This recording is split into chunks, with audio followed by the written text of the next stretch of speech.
Tudo jóia? Eu sou o Marcelo Fernandes e esse é mais um vídeo para o meu canal Analytics IA para Todos. E nesse vídeo de hoje eu vou falar um pouco sobre o processo de predição do valor de imóveis, né?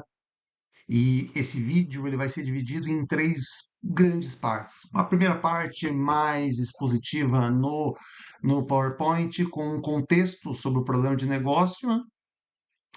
Uma segunda parte mais prática, em que eu vou mostrar um notebook Python realizando o processo de análise de ponta a ponta, com as principais etapas do processo analítico até chegar a um modelo preditivo que estima o valor de imóveis baseado nas suas diferentes características, né? Uma terceira parte, como é que a gente pode usar esse modelo, um processo de utilização do modelo para tomada de decisão, aí até usando algum mecanismo prático de simulação do preço de imóvel baseado nas suas respectivas variáveis, tá bom? Então, esse é o preâmbulo e agora vamos direto ao vídeo. Vamos falar do problema de negócio? Olha só, o problema de negócio é a estimação do valor de um imóvel, né? Então, no final das contas, eu quero, a partir das características específicas de um imóvel, localização, condições de mercado, características específicas da propriedade, eu quero definir qual é a estimativa mais adequada para esse respectivo imóvel, né? Por que isso importa, né? Porque com isso eu consigo fazer uma precificação mais justa do imóvel, reduz subjetividade, ou seja, esse imóvel vale mais, esse imóvel vale menos, porque ele está na região A, ou porque ele está na região B, ou porque ele é maior, ou porque ele é menor, ou porque ele é mais novo, ou porque ele é mais antigo, né? A gente sabe que esse problema é um problema multivariado, né? Existem vários elementos que impactam no valor do imóvel e todos eles têm que ser considerados em conjunto, sem uma análise não somente subjetiva, como também somente baseada em variáveis isoladas, né? Então, isso permite também mais agilidade no processo de análise e um melhor suporte aí à tomada de decisão.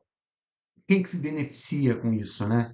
Corretoras, imobiliárias, bancos, financeiras que vão fazer todo o processo de financiamento desse imóvel, né? Ou o processo de venda do imóvel, investidores que querem comprar um imóvel e depois vender, obtendo aí uma determinada margem de lucro, né? Assim como os próprios compradores e vendedores, que são agentes aí de todo esse processo de negociação de qualquer tipo de imóvel no mercado, né? Quais são as principais variáveis analisadas em geral? Aí sem entrar em uma base específica, mas pensando de maneira genérica. Área construída, quantidade de cômodos, localização, qualidade e o estado do imóvel, né? Informações sobre garagem, né? Vagas, etc. Ano de construção, reflete um pouco da idade do imóvel, né? A vizinhança, dados sobre a vizinhança, né, o que tem de benfeitorias em volta, né, assim como eventualmente outros atributos que possam ser relevantes, né. Quais são os desafios associados a esse tipo de problema de negócio? Você tem imóveis muito heterogêneos, com características muito diversas, né? Pode existir um impacto forte da localização sobre o preço do imóvel, né, influenciando sobremaneira aí o resultado da estimativa. Podem existir dados faltantes ou inconsistentes, faltando informação, imóvel com, com informações sobre alguns dados e sobre outros sem nenhum conteúdo. Então, quer dizer, e a base pode ser acabar sendo até um queijo suíço, que eventualmente, dependendo do contexto, pode gerar um desafio maior para o processo analítico, né? Assim como mudanças de mercado ao longo do tempo podem fazer com que algumas regiões valorizem mais ou menos, né, ao longo do tempo, bem como determinadas características do imóvel também mudem o comportamento e a influência que elas têm sobre o preço final do imóvel, né? Que tipo de decisão o modelo de estimativa do preço do imóvel pode apoiar? Definição do preço do anúncio, análises associadas ao processo de concessão de crédito de um financiamento imobiliário, priorização comercial, por exemplo, por parte de portais de anúncio de imóvel, por parte de imobiliárias e assim por diante, até mesmo análise de investimento em portfólio por parte de investidores, né? Então, algumas saídas analíticas que são possíveis, né? Relação entre o preço do imóvel e determinadas características do imóvel, por exemplo, como quantidade de cômodos, né? Qual é o impacto combinado de variáveis no preço do imóvel, né? Estimativa do preço do imóvel, pensando até no intervalo de confiança, não só a estimativa própria do modelo, como eventualmente um intervalo de confiança, levando já em consideração o nível de variabilidade que essa estimativa pode ter, né? Então, isso são análises possíveis. E o fluxo analítico de uma análise como essa começa, por exemplo, com uma avaliação dos dados do imóvel, tratamento e exploração dos dados, toda a parte da modelagem analítica para construir o modelo preditivo de estimação do valor do imóvel, né? A validação desse modelo sobre uma ótica de consistência do modelo, quão generalizável é esse modelo do ponto de vista de uso para diferentes e novas estimativas, né? Afinal das contas, obviamente, uso do modelo nas decisões, né? Pensando já numa base de dados específica para testar e desenvolver essas análises e chegar no modelo preditivo, a gente tem uma base de dados que vai ser usada para estimar o preço de venda provável de imóvel residencial com base nas características para apoiar todo esse processo de decisão, né? Essa base de dados é uma base chamada Ames Housing Dataset, né? Do Kaggle. É uma base de dados relacionado a transações imobiliárias feitas aí nessa região aí que fica no estado de Iowa, nos Estados Unidos, né? E é referente a um histórico transacional lá de mais ou menos aí uns entre 15 a 20 anos atrás. Em cada linha da base de dados tem um imóvel específico com suas respectivas características. Então, eu tenho 2.930 imóveis, né? E 82 colunas aí trazendo diferentes atributos como dados de localização, características da venda e dados específicos do próprio imóvel, né? A nossa variável alvo ou variável resposta, ou pensando em termos de negócio, variável de interesse que eu quero modelar é o preço de venda do imóvel, né? Então eu quero, a partir do preço de venda do imóvel, entender que variáveis efetivamente influenciam o comportamento de venda do preço de venda desse respectivo imóvel, aí pensando nas suas diferentes características, né? Quem que se beneficia? Novamente, né? Imobiliários e corretores, bancos e financeiras, investidores e compradores e vendedores. Esse eu diria que podem ser os grandes stakeholders desse processo. Os principais grupos de variáveis estão associados a, digamos, 6 clusters, né? 6 grupos diferentes de variáveis. Primeiro, tamanho e espaço do imóvel, né? Segundo, qualidade e condição do imóvel. Terceiro, tamanho em termos de cômodos, funcionalidades, né? Quarto, localização e vizinhança, né? Quinto, dados sobre infraestrutura e garagem. E sexto, aí, questão do tempo, existência do imóvel, histórico do imóvel, em termos de reforma, etc, né? Então, no final das contas, se a gente associar as características do imóvel com características de localização, com características de qualidade e condição e o histórico de venda, aplicando o modelo preditivo, a gente tem uma ferramenta de apoio à tomada de decisão do ponto de vista do valor específico que esse imóvel pode efetivamente ter, né? E para esse exercício, né, aqui não tem nenhum juízo de valor, nem uma decisão de qual é o algoritmo mais adequado para abordar esse problema, mas é bastante claro que um modelo de regressão linear múltipla, porque a gente está avaliando várias variáveis, né, vários atributos ao mesmo tempo, eles podem ser um belo baseline do preço de um imóvel, né? Não é necessariamente o modelo que vai gerar o melhor resultado, a estimativa mais precisa do preço imóvel, mas pode sim ser um belo ponto de partida para avaliação do preço de um imóvel aí baseado nas características, né? Então, no final das contas, o objetivo é estimar o preço de venda do imóvel, né?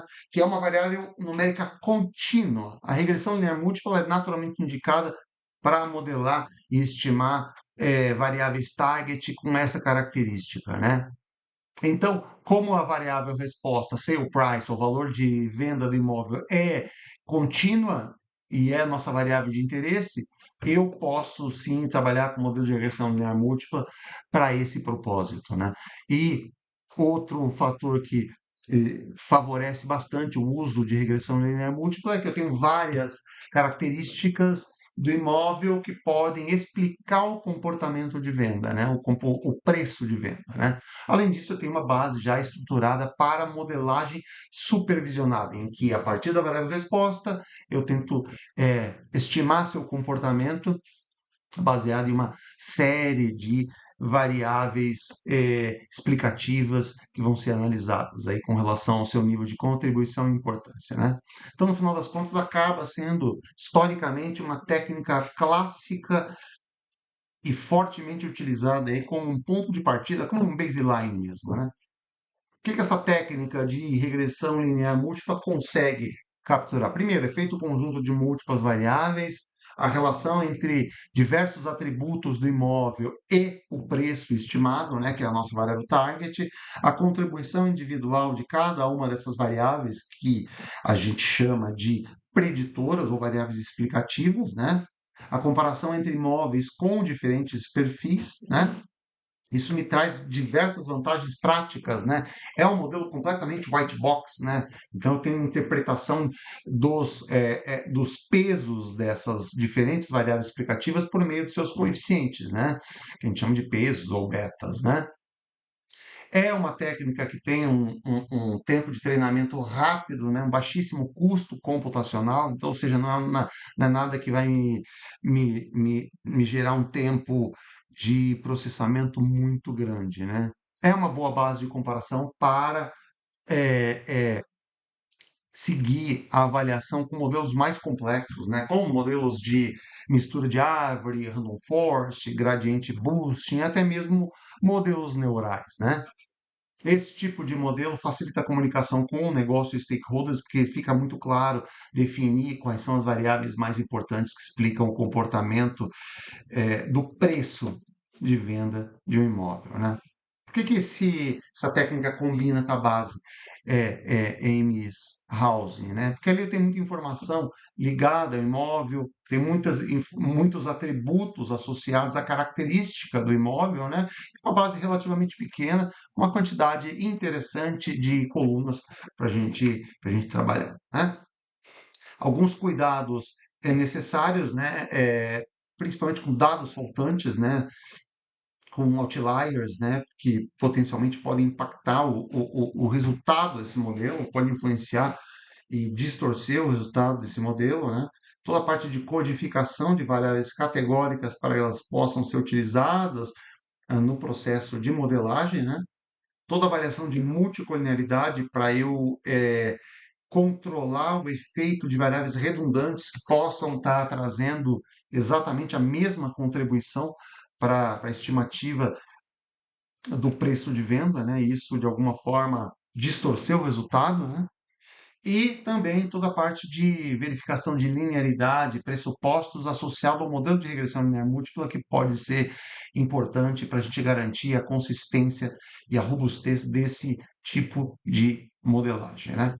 Aí o papel no processo analítico, né? A partir dos dados imóveis, a gente prepara esses dados para a modelagem, né? Desenvolve a modelagem, chega à estimativa do preço e esse preço e esse modelo propriamente dito que gera uma estimativa, né, de preço do imóvel, ele é usado como apoio ao processo de tomada de decisão, né? Para cada um daqueles stakeholders que a gente comentou logo ali atrás, né?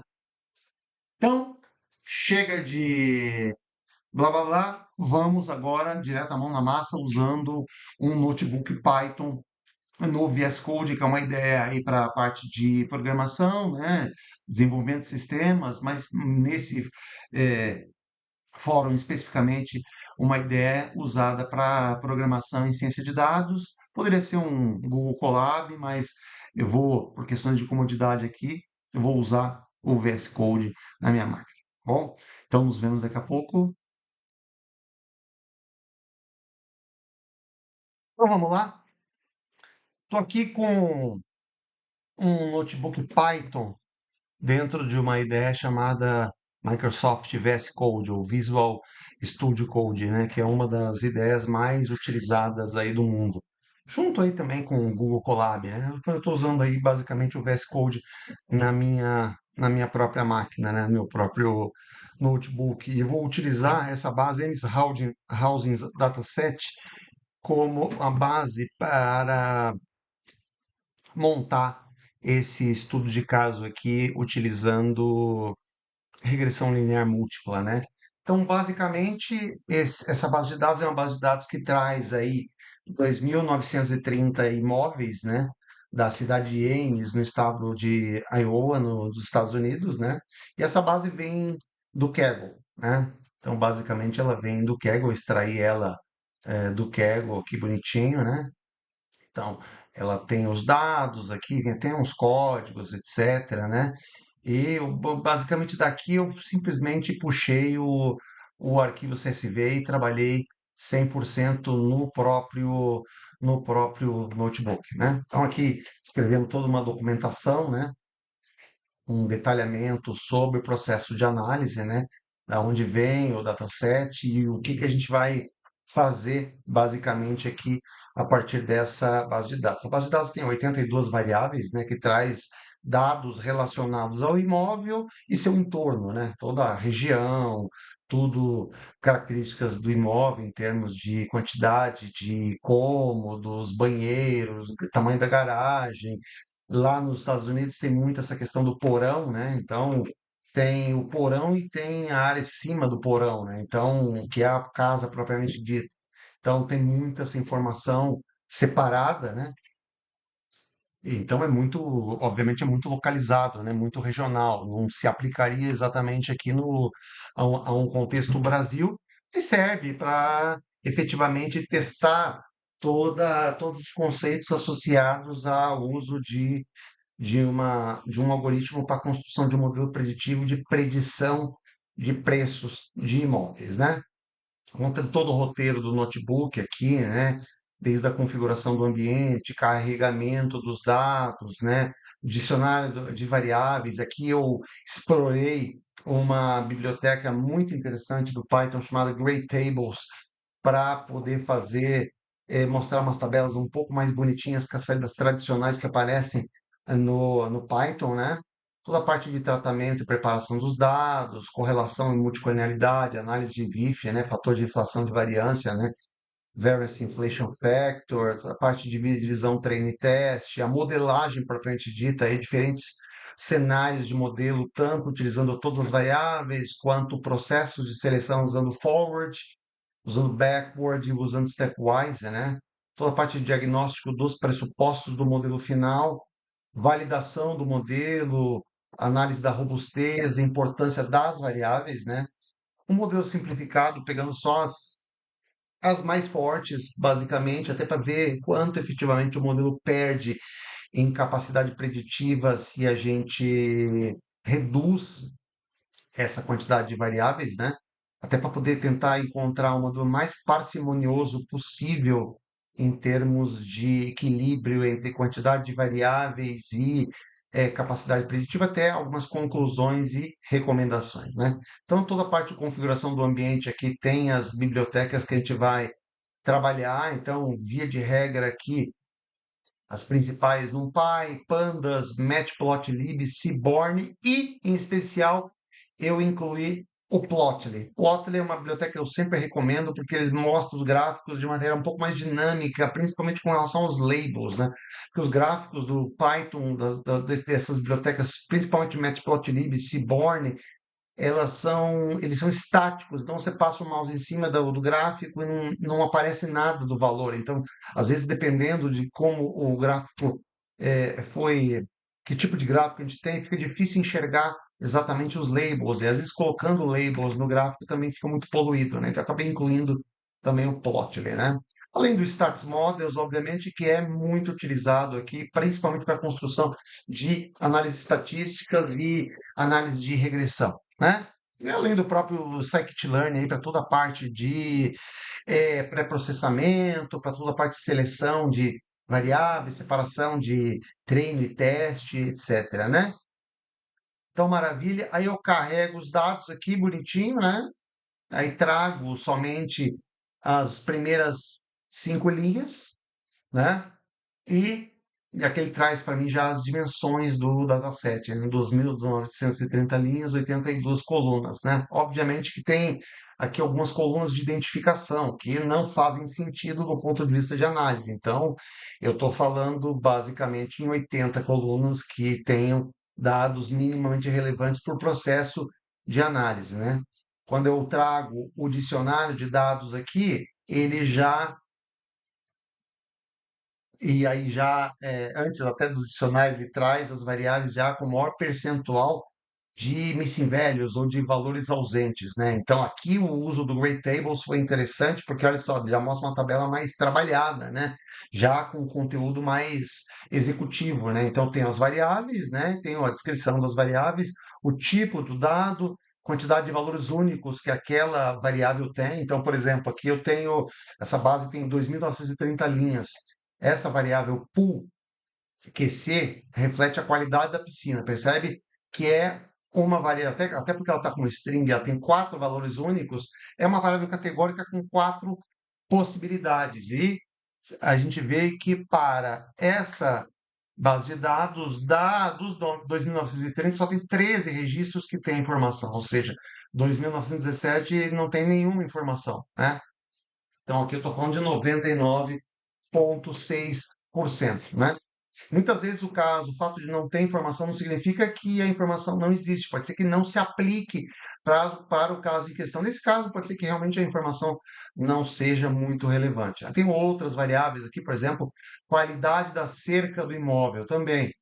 É uma variável string, então é uma variável categórica, 4 níveis. Ó, tem 80% que fala da qualidade, 80% não tem essa informação. Só que aqui pode ser que só para 20% dos imóveis eu tenha cerca, então 80% eu não tenho cerca. Então, se eu não tenho cerca, não faz sentido ter qualidade da cerca. Então, nesse caso, 80% de missing pode efetivamente refletir que, para a maioria dos casos, essa informação ela não faz sentido, ela não se aplica, né? É a mesma coisa que você perguntar, por exemplo, tamanho do porão se a pessoa mora se o imóvel se refere, por exemplo, a um apartamento, não faz sentido nenhum. Então, essa informação vai estar em branco ou NA para imóveis dessa natureza, né?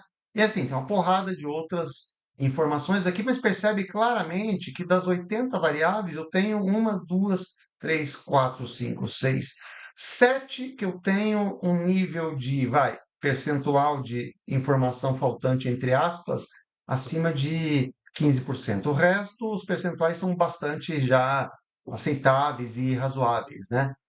E mesmo assim, ainda pode se refletir a questão do não se aplica, né? Então, tem para todas as variáveis, então até tem, eu vou colocar observação aqui, ó, NA nem sempre é dado faltante, né?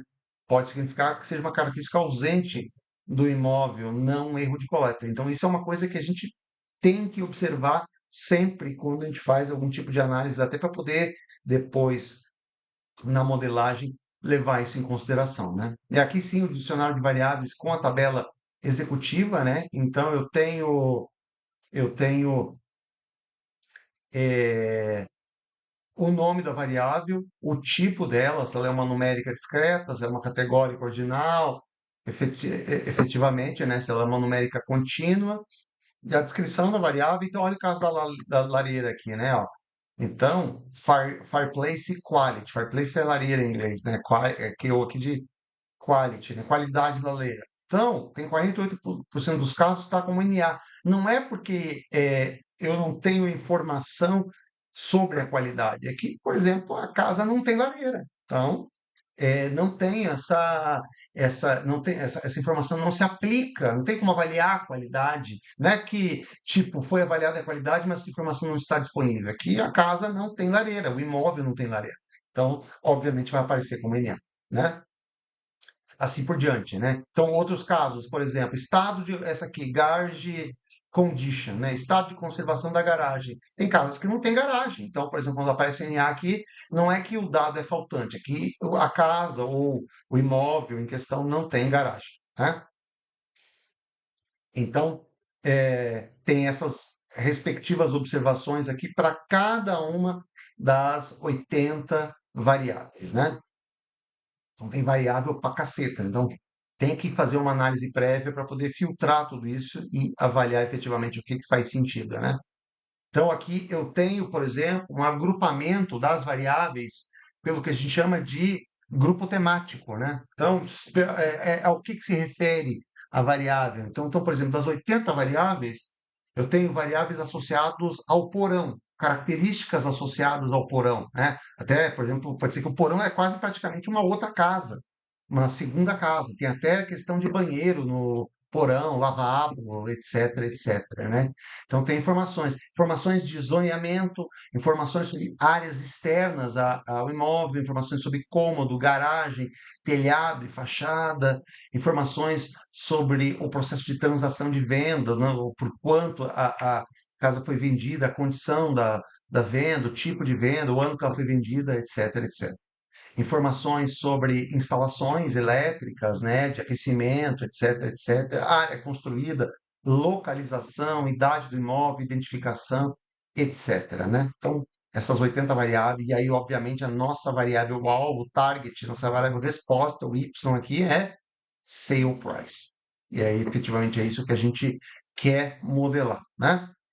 Mas tem toda a parte de análise exploratória aqui, né?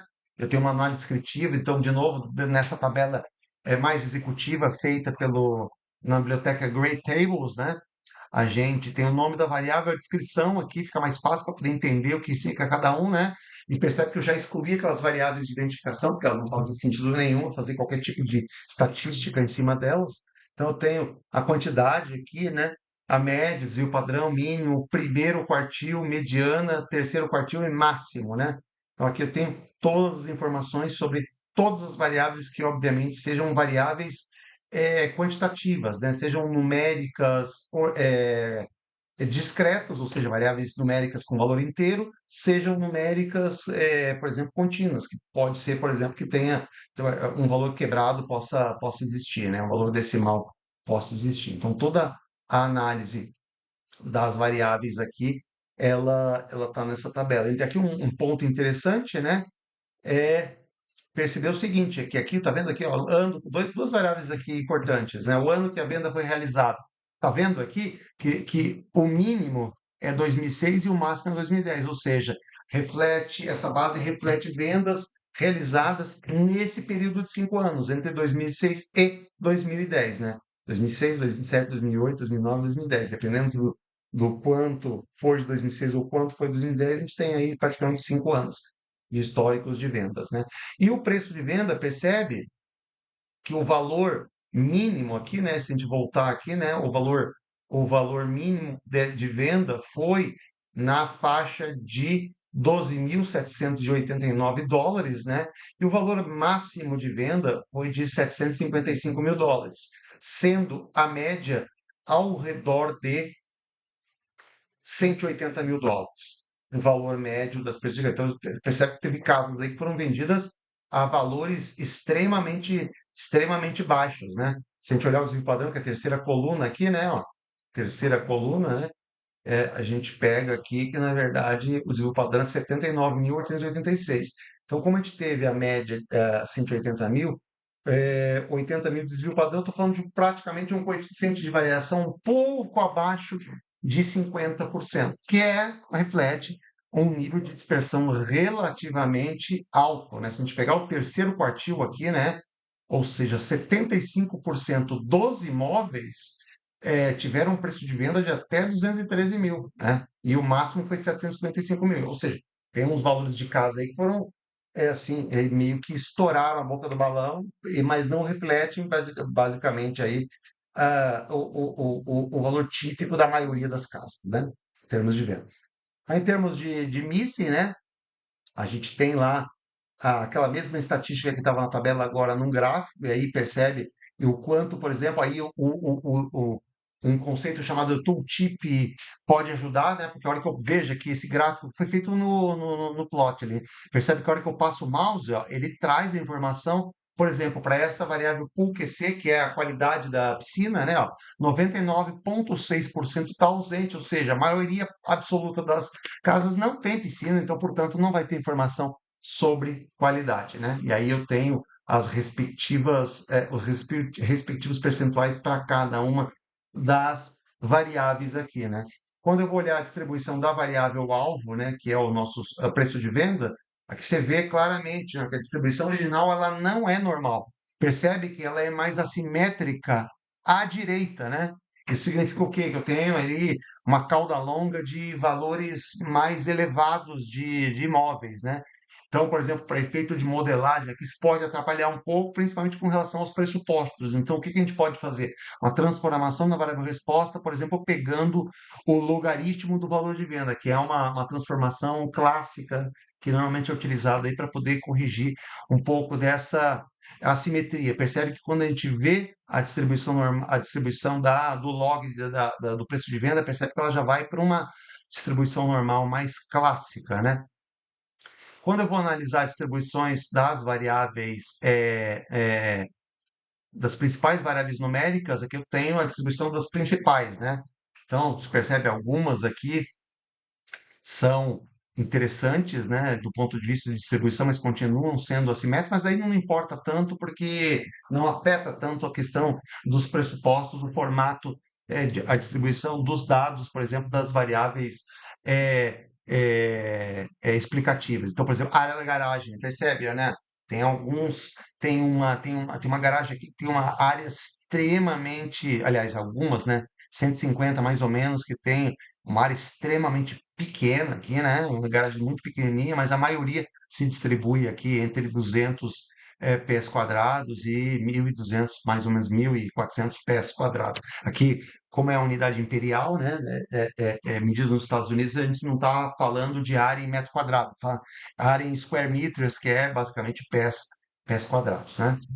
Aí, a questão dos outliers, por exemplo, aqui é um gráfico feito em plot, ele percebe que ele é dinâmico, ó, do ponto de vista de mostrar os labels, né?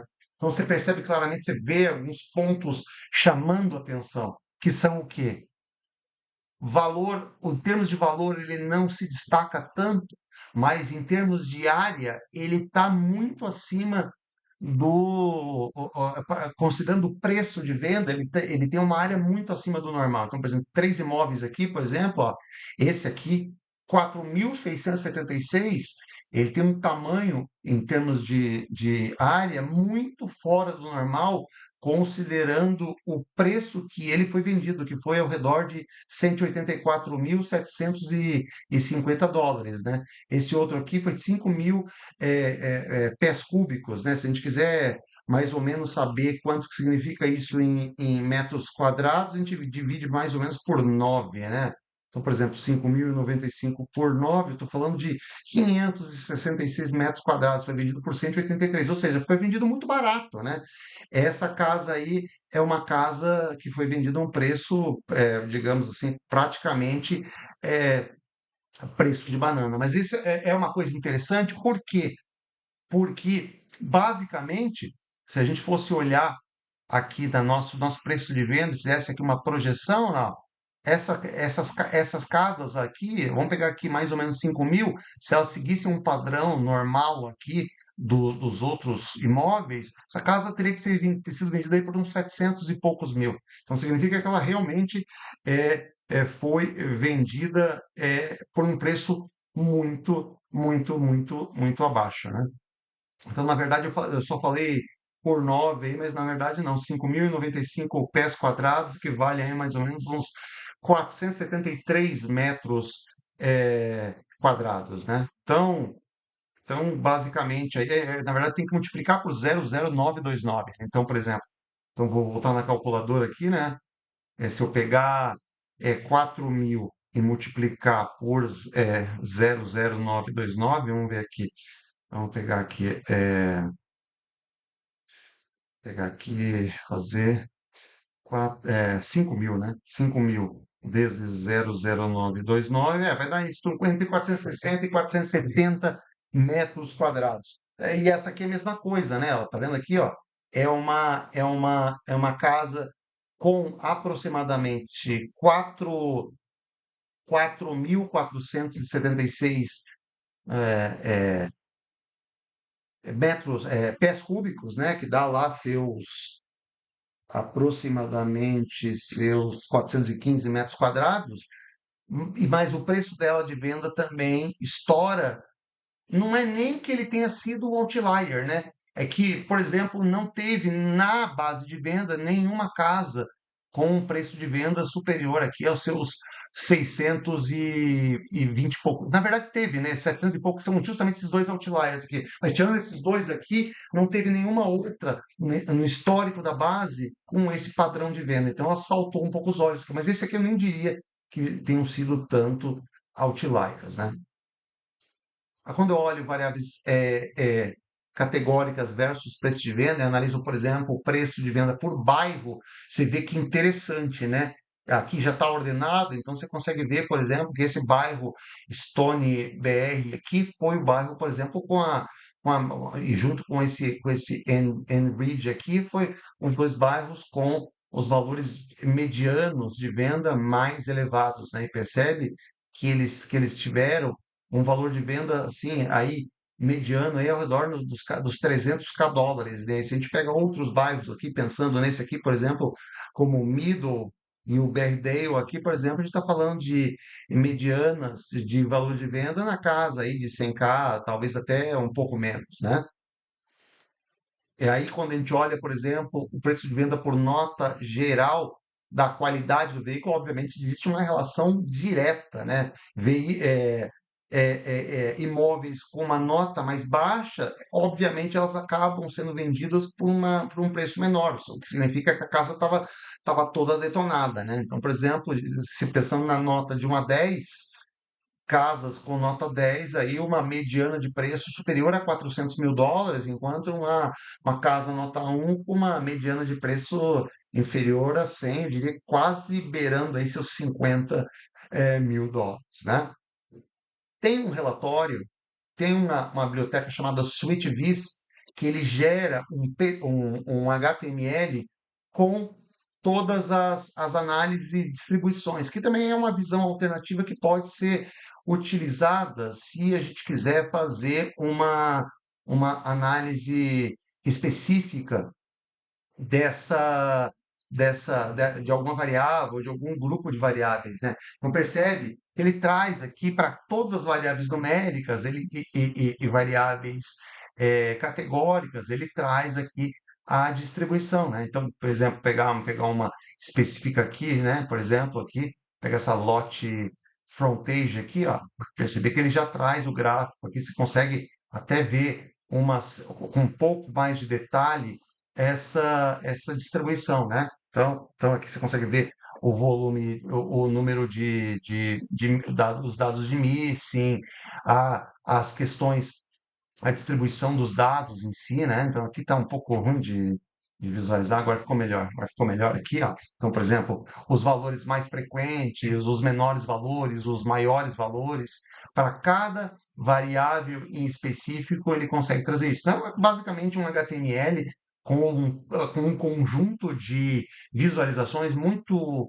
padronizadas, né? Vamos pegar aqui, por exemplo, vou pegar uma aqui, por exemplo, vou pegar, deixa eu ver uma específica aqui que possa, por exemplo, tipo de garagem. Olha só, então, por exemplo, ó, ele traz a distribuição, né, por exemplo, das informações que são existentes. Então, por exemplo, todos os dados existentes, ou seja, tem aqui um conjunto específico aqui, ele traz qual é a distribuição para cada tipo de garagem em específico, né? Por exemplo, se a gente pega, por exemplo, qualidade da churrasqueira, né, da lareira, melhor dizendo, ele traz aqui, por exemplo, como é que é a distribuição com relação a, eu não sei exatamente o que que significam esses labels aqui, mas provavelmente se referem a diferentes níveis, aí, desde excelente até um estado mais, digamos, mais precário, né? Aí a condição de venda, né? Ano que foi vendido aí, por exemplo, aí essa aqui fica bem fácil de ver, né? A distribuição de venda, você vê que tiveram quantidades mais ou menos equivalentes, exceto 2010, pode ser que de repente não tenha sido considerado todo o ano 2010, porque se a gente olhar de 2006 até 2009, basicamente as quantidades são muito parecidas, né?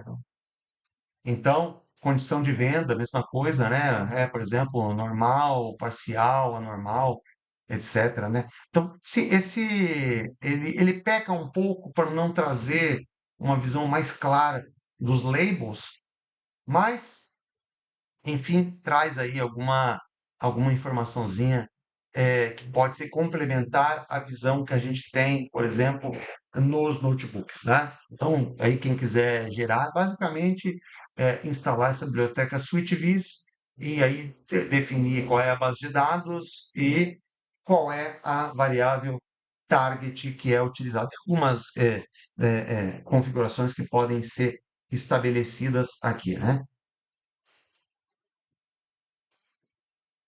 Então, toda a parte de tratamento aqui de dados, né? A gente pode tratar esses dados, por exemplo, substituindo, por exemplo, aqueles valores faltantes por zero para ele, por exemplo, não considerar, né? Por exemplo, se eu tiver algum dado faltando aqui, ele efetivamente considerar, né? Então, tem a parte aqui de remoção dos outliers, né? Toda a parte de codificação das variáveis ordinais aqui, né? Toda a parte, por exemplo, de criação, uma parte bem simples de feature engineering para criar algumas variáveis novas na base, porque, por exemplo, lá tem o ano que a casa foi construída, o ano que ela foi vendida, né? Essa informação bruta, ela não faz sentido, né? Então, o que me interessa, por exemplo, é calcular a idade da casa. Então, por exemplo, aqui foi calculada a idade da casa, que é basicamente a diferença entre a idade, o ano que ela foi vendida e o ano que ela foi construída. A mesma coisa, por exemplo, a idade em que a casa foi reformada, a idade da garagem e assim por diante, né? Algumas variáveis criadas aqui para meio que trazer um valor em cima de variáveis brutas da base de dados, né? Então, a transformação logarítmica da variável alvo que a gente comentou, né? Percebe que quando a gente analisa o que é plot, né? O quantile plot, que é um gráfico utilizado para avaliar, por exemplo, a aderência da distribuição dos resíduos à distribuição normal, a gente percebe claramente aqui que no dado original sem transformação você tem um desvio, né? Já no dado transformado, pela função logarítmica, a gente já tem o dado totalmente aderente, né? Aí tem toda a parte da matriz de correlação, bonitinho, né? Aqui eu posso ver claramente aqui que quanto mais vermelho escuro for o quadradinho, maior a correlação, obviamente que fora da da diagonal principal, que eu tô falando, eu me refiro às correlações das variáveis com elas mesmas, essas daí não contam, né? Mas, por exemplo, pega aqui, ó, você pega uma situação que nem essa aqui, ó, correlação entre essas duas variáveis aí, BSMT fim tipo 2 e SF2, eu tenho uma correlação de quase 0,80, né? Tem outras situações aqui que eu tenho correlação de 0,93, né? Então, se, é claro, é uma correlação de uma variável se a casa tem piscina, com a área da piscina, obviamente a correlação vai ser muito elevada, né? Então, as variáveis com maior nível de correlação com a variável resposta, elas estão listadas aqui, né? Então, eu tenho, é óbvio que a variável mais forte foi a qualidade geral do imóvel, que foi o que teve a correlação mais alta com o preço de venda, que nem a gente viu lá no Boxplot, logo no início, né? Tem essas outras variáveis aqui e, da mesma forma, as correlações negativas. Então, basicamente, correlações positivas significa que quanto mais, quanto maior o valor da variável, maior foi efetivamente o valor de venda. Então, aqui nesse caso, obviamente, quanto maior a qualidade, maior o valor da venda. Tem variáveis que tiveram correlação inversa, né? Por exemplo, a idade do veículo, a idade do imóvel, né? Quanto mais velho o imóvel, obviamente, menos valor ele tem, né? Então, você percebe que imóveis mais velhos foram vendidos por valores menores, imóveis mais novos, o contrário, né? Tá aqui as diferentes correlações, né? Aí a questão da multicolinearidade, né? Como tem muita variável redundante, né? Então, por exemplo, vai ter a idade do imóvel, o ano de, de, de construção, o ano de reforma. Então, muitas variáveis vão, ou então muitas variáveis aqui vão acabar tendo uma correlação muito, muito, muito elevada. Então, na hora que a gente fala, que a gente pega na verdade, não vão ter uma correlação muito elevada, vão ter um fator de inflação da variância muito elevado, justamente porque existem variáveis na base de dados que efetivamente trazem exatamente a mesma informação. Então, eu trabalhando isso e eliminando e fazendo a limpeza dessas variáveis, ou seja, eliminar pelo menos uma dessas variáveis redundantes que geram colinearidade. Então, por exemplo, a idade do imóvel, a idade que ela foi remodelada, a idade da garagem, etc. Elas são combinações lineares das variáveis brutas, né? Então, por exemplo, idade da garagem, idade da casa, ela é uma combinação linear do ano construída. Então, claro, né? Então, a correlação entre elas, obviamente, vai ser um. Então, a hora que eu calculo o VIF, a hora que eu tenho essas duas variáveis juntas, eu tenho um processo de colinearidade perfeito que me faz ter um VIF infinito. Então, eu tenho que trabalhar esse tipo de coisa, né? Trabalho isso, e a hora que eu removo essas redundâncias, a variável que tem o maior VIF, ela fica com 10,46. Isso antes da modelagem, né? Não estou nem modelando ainda, né? Aí separo a base para modelagem de treino, né? E também a base para teste, para poder depois validar o modelo. Aí o modelo de regressão tem quatro cenários, né? Um com o modelo full, que tem todas as variáveis, né? É o modelo chamado modelo saturado. O modelo que a gente chama de forward, que é basicamente um modelo que você começa com nenhuma variável e vai adicionando à medida que ocorre uma redução do IC, que é o critério de informação de Akaike, né, que tenta estabelecer um equilíbrio entre complexidade e o valor que esse modelo gera em termos de capacidade preditiva. O backward, que é justamente o contrário, ele começa com o modelo saturado, o full, né, e vai tirando variáveis à medida que ele percebe que as variáveis não agregam valor. E um outro, que é o stepwise, que é um processo bidirecional de entrada e saída de variáveis à medida que elas impactem, nesse caso, no IC. Então, o IC é o critério de entrada e basicamente, o critério de seleção das variáveis, que ele penaliza tanto a inclusão de variáveis que não melhoram o ajuste, né, suficiente para compensar a perda da parcimônia, ou seja, para compensar o fato de eu precisar ter um modelo maior, e com isso evitar o overfit aí, mais do que uma seleção ingênua baseada somente em R quadrado, né? Então tem toda a parte de seleção de variáveis aqui, né? Então roda o modelo full, né? tem o modelo full, deu um R quadrado de ponto, depois do ajustado aqui foi para ponto 918, tem um forward, né? Que me gerou um R quadrado de, nem sei quanto que deu R quadrado aqui, mas daqui a pouco eu vou ver na tabelinha. A mesma coisa o backward, né? E o stepwise, né? E daqui a pouco tem a comparação dos modelos. Percebe o seguinte, né? Olha só, se eu pegar na base de teste, a diferença foi nula praticamente, né? O que deu um R quadrado um pouco mais elevado foi o do o backward, mas assim na quarta casa decimal, né? E você pega o erro médio absoluto aqui, né? Mean absolute error foi de 12.000 aqui. Então, assim, que é um erro pequeno, considerando que o preço médio das casas lá de venda foi de 180 mil dólares, mais ou menos, né? A comparação de performance, como eles tiveram desempenhos muito parecidos, então praticamente igual, mas percebe que eu passo o mouse aqui, ele me mostra toda a comparação, né?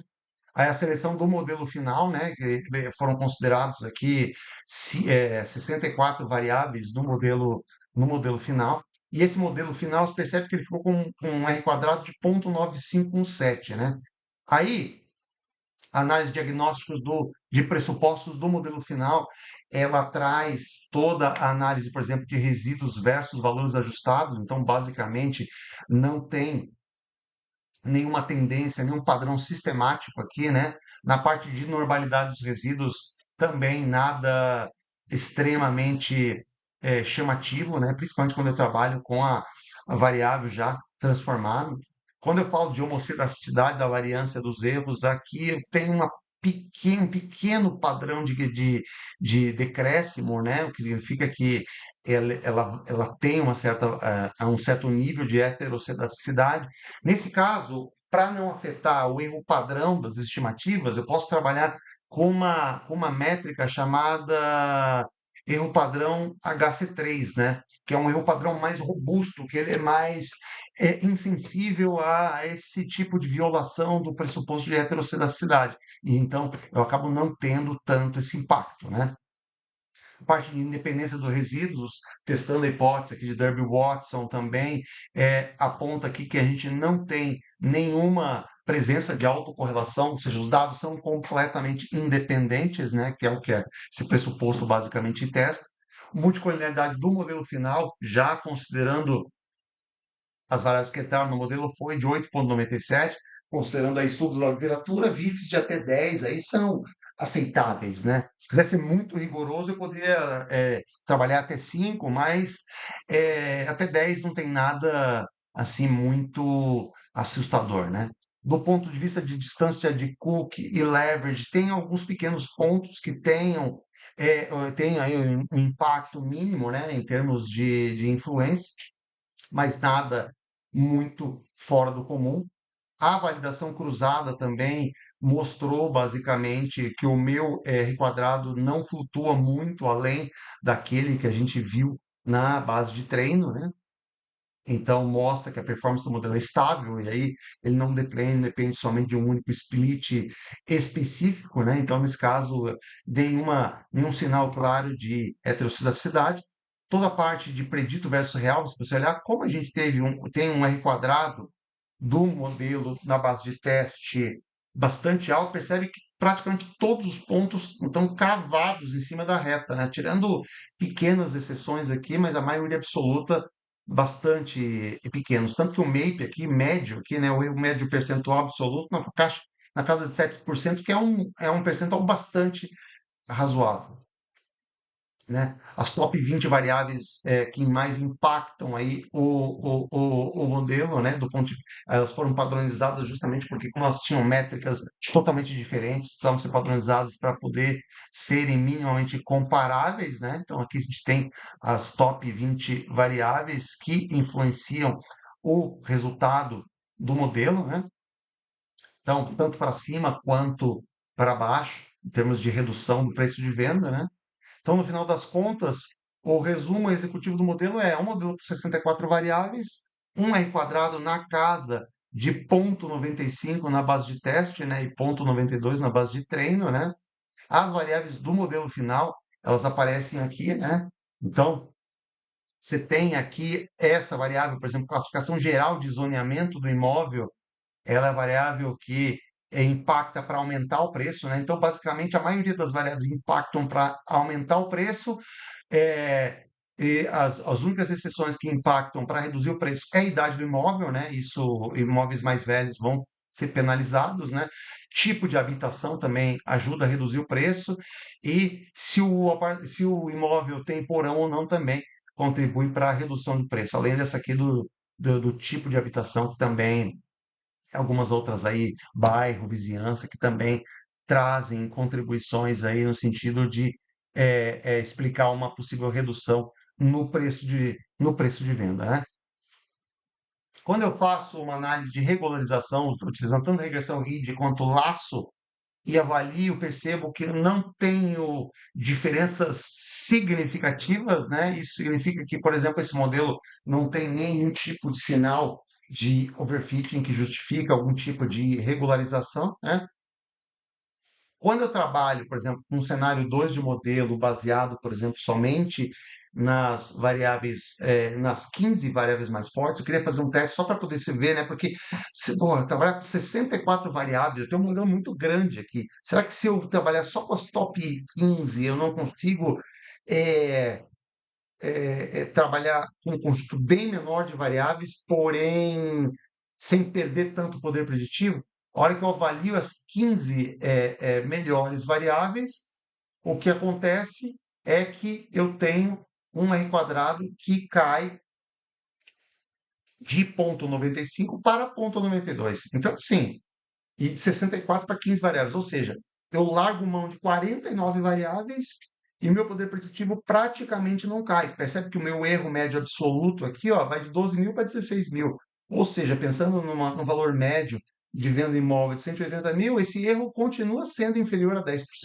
Então, está bem, bem razoável, né? Bem interessante e eu não tenho uma diferença assim brutal de perda em termos de acurácia, né? Então, no final das contas, se eu quiser fazer um relatório analítico assim mais robusto, eu posso considerar todas as variáveis. Para efeito um simulador interativo por um usuário de negócio, eu posso trabalhar com umas top 15. Ou seja, se quiser trabalhar efetivamente com modelo em produção que ele rode automaticamente, e essa diferença do erro de predição faz alguma diferença significativa na prática, pode trabalhar com o modelo full. Mas, caso contrário, o modelo enxuto, com 15 variáveis, é bem, bem, bem razoável. Então, no final das contas, os principais achados, né? O modelo ele atinge R quadrado na base de teste igual a 0,95, com 64 variáveis, né? Utilizando 64 das quase 90 variáveis, na verdade arredondou para 90 aqui, mas na verdade é 80 variáveis, né? Tem muitas variáveis como a qualidade construtiva, a área habitável, o bairro, são os motores mais consistentes de preço, mais impactam aí no resultado do preço, né? A transformação logarítmica do preço de venda ela foi essencial para aproximar os resíduos da normalidade, né? Os diagnósticos de pressupostos, principalmente de homocedasticidade, apresentaram um leve nível de heterocedasticidade que a gente consegue compensar através do uso de um erro padrão mais robusto, que é o HC3, né?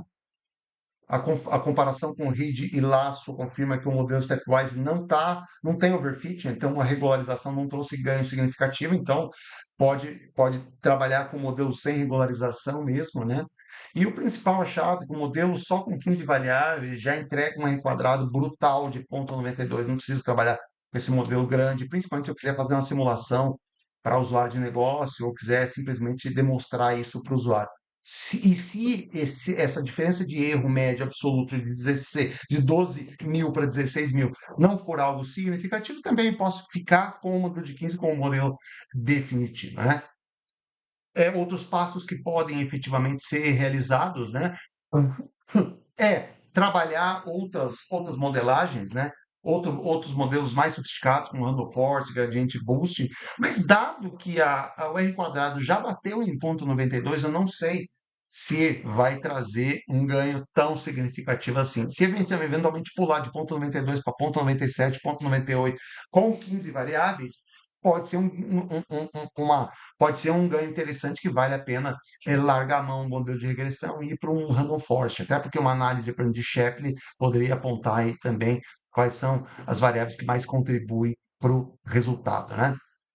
Então, no final das contas, eu acho que um grande próximo passo é reestimar fazer recalibrar e fazer um refresh desse modelo à medida que novos dados sejam disponíveis, qualquer mudança de dinâmica de mercado que faça com que, por exemplo, eventualmente variáveis que outrora eram importantes passem a não mais ser, né? Então, esse é o final da segunda parte do vídeo. Eu vou mostrar para vocês agora uma terceira parte, que é um fechamento aqui, tá bom? Tinha uma terceira parte aqui, não menos importante, é colocar esse modelo para funcionar, né? Tanto o modelo com as principais variáveis, quanto o modelo só com as 15 variáveis, né? Então, eu vou trabalhar mais com o modelo com as 15 variáveis, que é, por exemplo, um modelo mais rápido de a gente preencher. Eu pedi uma ajuda do Cloud Code para criar um simulador, basicamente é como se fosse uma API, em que eu entro dados respectivos às variáveis que fazem parte do modelo, né? Então, tem o bairro, tem o zoneamento, qualidade geral da construção, estado geral de conservação, idade do imóvel, etc. E ele estima o preço. Então, vamos pegar um caso aqui, né? Ó, por exemplo, não só estima o preço, né? Como traz um intervalo de predição provável, uma faixa de preço provável para esse tipo de imóvel específico, para esses imóveis com essa característica, né? É, na verdade, para esse imóvel especificamente, em um outro grupo aqui embaixo, o intervalo de confiança para imóveis com essa característica, né? Outros imóveis. Então, esse imóvel, exatamente com essas características, pode flutuar entre tanto e tanto, considerando 95%, por exemplo, de confiança, né? Até poderia ter colocado aqui, por exemplo, para variar esse percentual de confiança aqui, mas tudo bem, deixei 95 aqui. E considerando esse outro intervalo de baixo, que é considerando grupos de imóveis com características parecidas com essas aqui, qual seria a faixa de preço esperado para esse grupo, né? Então, por exemplo, se eu escolho um bairro qualquer, vou escolher um bairro qualquer, por exemplo, esse middle aqui, ó, né? Ou pegar um residencial de alta densidade, né? Por exemplo, geralmente tem mais concentração de gente lá morando nessa região. Qualidade geral da construção, vou baixar, vou colocar uma qualidade mais baixa, colocar 2. Colocar 2 aqui, né? Estado geral de conservação, vou deixar aqui. Idade do imóvel, vou aumentar para 45 anos. Área habitável, percebe que eu já até mudei aqui para metro quadrado para poder facilitar o nosso próprio preenchimento, né? Então, vou colocar aqui 200 metros quadrados. Área do porão, uma área pequena de porão, colocar 30 metros quadrados. Não, 30 não tem nem como, né? Porque o porão é a parte de baixo, meio que acaba sendo uma área até bem grande. Vou colocar 100 metros quadrados. Número de banheiros total, vou colocar um banheiro só. Olha só que coisa, né? Uma garagem com uma vaga só. Então, um imóvel bem ruim, né? Em termos de condições, né? Em termos de características. E aqui, por exemplo, tem os tipos de venda, né? Então, por exemplo, vou pegar essa parte aqui de venda atípica, que foi fruto de uma execução, um divórcio, que você acaba meio que quase liquidando o imóvel, né? Porque eu estimo o preço, ó, olha o preço de venda, estimativa de preço, 107 mil. Considerando o intervalo de confiança, estou falando aqui uma faixa provável de preço entre 82 e 140 mil, né? Então, se eu vender abaixo de 82, eu estou vendendo extremamente barato. Se eu vender acima de 140, eu estou pegando um preço muito bom. E o preço médio aqui estimado, 107 mil.